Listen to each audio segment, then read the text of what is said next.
Je suis Xavier Timbaud, directeur principal de l'OFCE, l'Observatoire français des conjonctures économiques. Ces prestations sociales, c'est évidemment un moyen de réduire la pauvreté, mais c'est quelque chose qui doit être financé, et donc il doit y avoir une acceptation à la fois du financement et aussi de la distribution.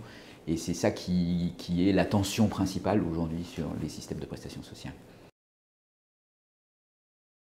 Dans un contexte général qui est d'abord qu'il y a une tendance à l'augmentation des inégalités primaires, l'émergence de risques nouveaux.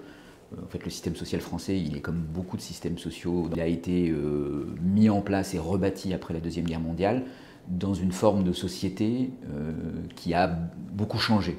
Parce qu'il y a un certain nombre de risques qui sont plus couverts ou mal couverts. Par exemple, un des motifs principaux de la pauvreté aujourd'hui, c'est le fait d'être un parent isolé. Et en fait, c'est même plus que d'être un parent isolé, c'est d'être une mère isolée. C'est des éléments qui ne sont pas bien pris en charge et qui montrent les limites d'un système de protection sociale qui est un petit peu bloqué dans ses traditions, et puis d'autre part confronté à des contraintes budgétaires de plus en plus fortes qui visent à essayer de le rendre plus efficace, mais en fait pas plus efficace, en fait le rendre moins coûteux. Or, être moins coûteux et couvrir de nouveaux risques, c'est quelque chose qui finalement oblige à la fin à faire des arbitrages qui peuvent être parfois tout à fait contestables.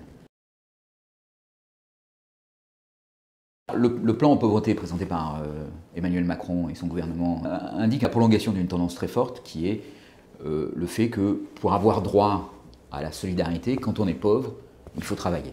Et puis il y a une chose nouvelle qui est introduite, c'est le fait que en fait, le système social va chercher à plus assurer l'égalité des chances en traitant la pauvreté des enfants et en considérant comme, en quelque sorte, pas accessible le traitement de la pauvreté des parents. Le seul problème, c'est que ça reste une promesse, c'est-à-dire que quand on parle d'assurer l'égalité des chances, c'est quelque chose qu'on peut constater uniquement une génération après. Et donc ça peut être aussi un prétexte pour dire, bah maintenant on se concentre sur l'égalité des chances et on oublie l'égalité des destins actuels.